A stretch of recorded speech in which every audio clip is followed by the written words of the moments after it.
திருவாழ்க திருவே துணை, குருவாழ்க குருவே துணை. முருகாசரணம். அன்பர்கள் அனைவருக்கும் ஸ்ரீ விசாக ஜோதிடத்தின் அன்பான வணக்கங்கள். மகர ராசியின் மார்ச் மாத பலன்களை இந்த பதிவில் பார்க்க இருக்கிறோம். இந்த மாதத்தில் உள்ள கிரக நிலைகளின் அமைப்பை கொண்டு உங்கள் ராசிக்கு ஏற்படக்கூடிய சுப பலன்களை பார்க்க இருக்கிறோம். இந்த மாதத்தின் கிரக நிலைகள் இதோ.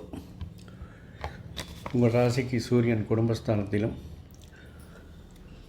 மார்ச் 14க்கு பின் தைரியஸ்தானத்திலும் பயிற்சியாகிறார். செவ்வாய் சத்துருஸ்தானத்தில் சஞ்சரிக்கிறார். புதன் தைரியஸ்தானத்தில் சஞ்சரிக்கிறார்.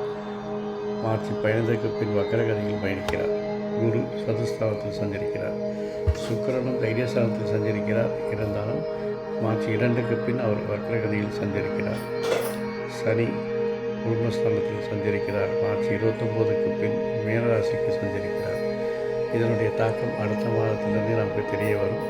இதனுடைய பயிற்சி இரண்டரை வருட கால பயிற்சி என்பதால் இதற்கான சிறப்பு தனியான காணொலிகளை நாங்கள் வெளியிட இருக்கிறோம்.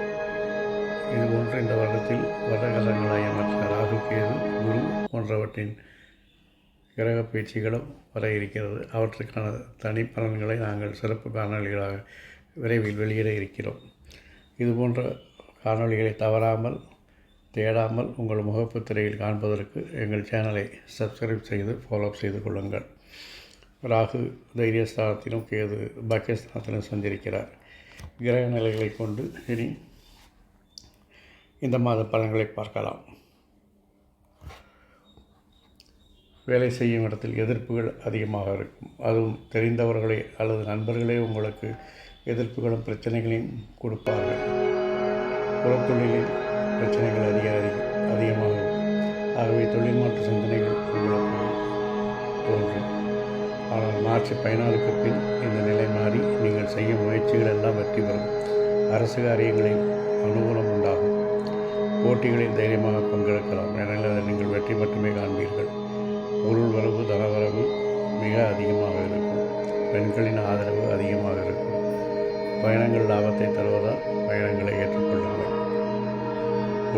குடும்பத்தை பொறுத்தவரையில் மூத்தவர் ஆதரவு அதிகமாக இருக்கும். அவருடைய ஆலோசனைகளை கேட்டபோது குடும்பத்தில் நன்மை பயக்கும். பழைய விஷயங்களை பேசி மலரும் நினைவுகளாக இந்த மாதம் குடும்பத்தில் மகிழ்ச்சியாக நாட்களை கழிப்பீர்கள். குடும்பத்தில் உங்களுடைய ஆளுமை அதிகாரத்தை காண்பிப்பீர்கள். அதை தவிர்த்து கொண்டால் அல்லது குறைத்து கொண்டால் குடும்பத்தில் கூடுதலும் உண்டாகும். பெண்களை பொறுத்தவரை உங்களுடைய செல்வாக்கு உயரும். நண்பர்கள் உங்களுக்கு உதவிகரமாக இருப்பார்கள். கணவர் உறவினர்களில் பொதுவுறவு உண்டாகும். மகிழ்ச்சிகள் உண்டாகும்.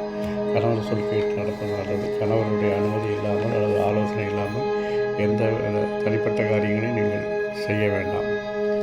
மாணவர்கள், ஆரம்ப கல்வி மாணவர்கள், உயர்கல்வி மாணவர்கள் தங்களுடைய படிப்பில் மிக சிறப்பாக செயல்படுத்துவார்கள். வேலை பெருக்கும் பெண்களுக்கு ஆளுமை தன்மை அதிகரிக்கும். பயணங்கள் வெற்றி பெறும். குறுக்கு வழிகளில் முயற்சி செய்யாதீர்கள். இருந்தாலும் வக்கர புதன், வக்கர சுக்கிரனுடைய அசுப பலன்களை தவிர்ப்பதற்கு நீங்கள் செய்ய வேண்டிய வழிபாடு தட்சிணாமூர்த்தி வழிபாடு. வியாழக்கிழமை தோறும் தட்சிணாமூர்த்திக்கு கொண்டக்கடலை மாலை சாத்தி கொண்டைக்கடலை சுண்டல் செய்து மக்களுக்கு விநியோகித்து நைவேத்திய செய்து விநியோகித்து வந்தால் உங்கள் தொழில் சிறப்பு உண்டாகும். மற்ற எல்லா பிரச்சனைகளும் சரியாகும். அது அல்லாது நவக்கிரகத்தில் உள்ள குருவுக்கும் தனிப்பட்ட முறையில் 2 நெய்விளக்கில் ஏற்றி வியாழக்கிழமை தோறும் வழிபடுவது சிறப்பை தரும். இந்த மாதம் மட்டும் இல்லாமல் எல்லா மாதங்களும் வெற்றிகரமாக அமைய அமைதி, ஆரோக்கியம், சந்தோஷம், ஐஸ்வர்யத்தை பெற்றுத்தர எங்கள் அப்பன் செந்தூர் முருகன் உங்களுக்கு துணை புரிவாராக. வாழ்க வளமுடன், உலக சுகமுடன். அறம் செய்வோம், கர்ணத்தின் வழி குறைப்போம். முருகாசரணம், கந்தாசரணம். எங்கும் மங்களம் உண்டாகட்டும். இங்கே ஸ்ரீ விசாகன் ஜோதிடம். நன்றி, வணக்கம்.